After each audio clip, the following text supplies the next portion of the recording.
Indian wisdom says our lives are rivers. We are born somewhere small and quiet, and we move toward a place we cannot see, but only imagine. Along our journey, people and events flow into us, and we are created of everywhere and everyone we have passed. Each event, each person, changes us in some way. Even in times of drought, we are still moving and growing. But it is during seasons of rain that we expand the most.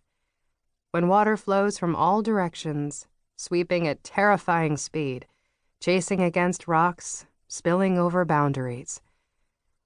These are painful times, but they enable us to carry burdens we could never have thought possible. This I learned from my grandmother when my life was rushing with torrential speed and hers was slowly ebbing into the sea. I think it was God's plan that we came together at this time, to carry each other's burden, to remind ourselves of what we had been and would someday become. Floods are painful, but they are necessary. They keep us clear and strong. They move our lives onto new paths.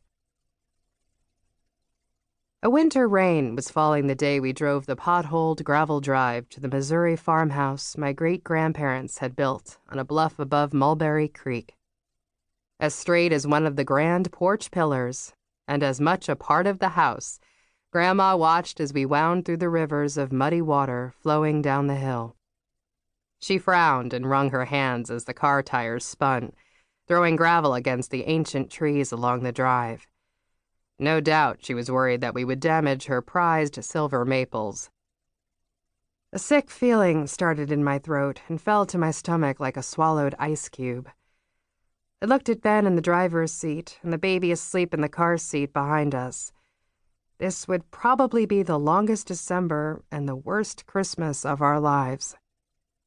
It would only be a matter of time before Grandma figured out why we had come and war broke out.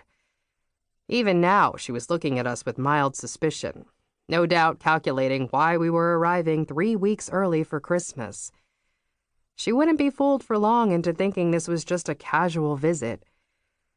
That was the wishful thinking of a bunch of relatives hoping to postpone the problem of Grandma Rose until they were off work for the Christmas holiday. In a perfect world, all of them would have been rushing to Grandma's side, whether it was convenient or not. In a perfect world, I wouldn't have been looking at my grandmother with a sense of dread, and I wouldn't have been looking at my baby and wondering if the trip was too much for him, and if it was wise to take him so far from his doctors.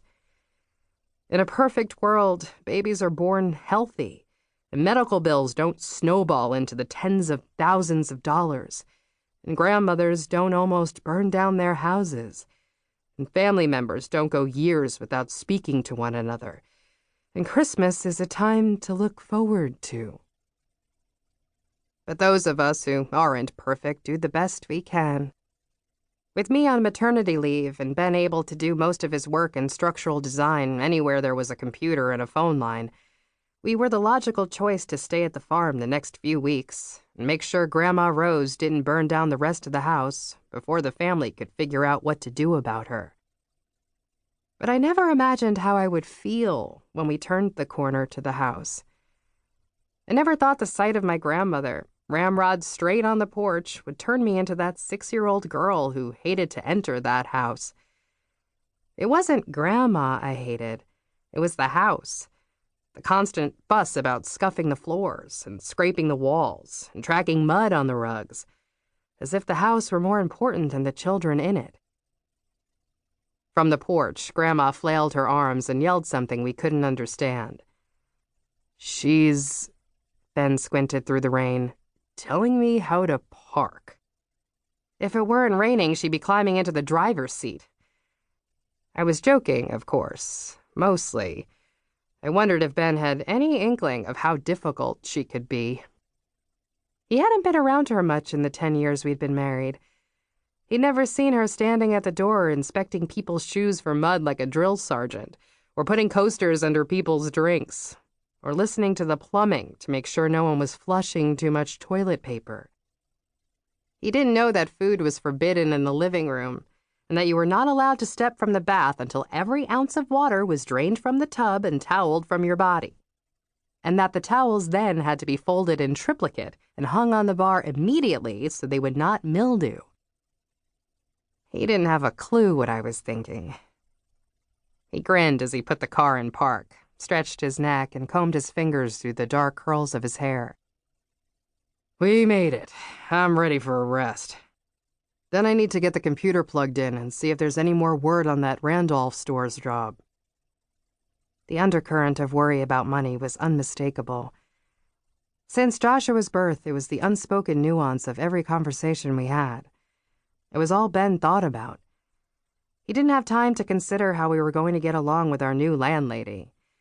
Besides, he always got along with everybody. It was one of the things I loved and hated about him.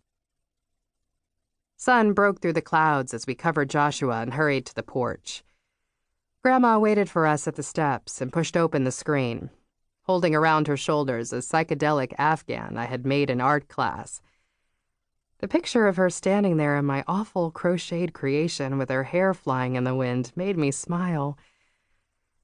Coming closer, I noticed how much she had aged, how her cheeks, once plump and naturally blushed, were now hollow and pale. Her shoulders, once straight, now bent forward as she moved. I realized how long it had been since I had come to the farm, and I felt an intense pang of guilt. 6 years. Gone in the blink of an eye. The last time I came was for my mother's funeral.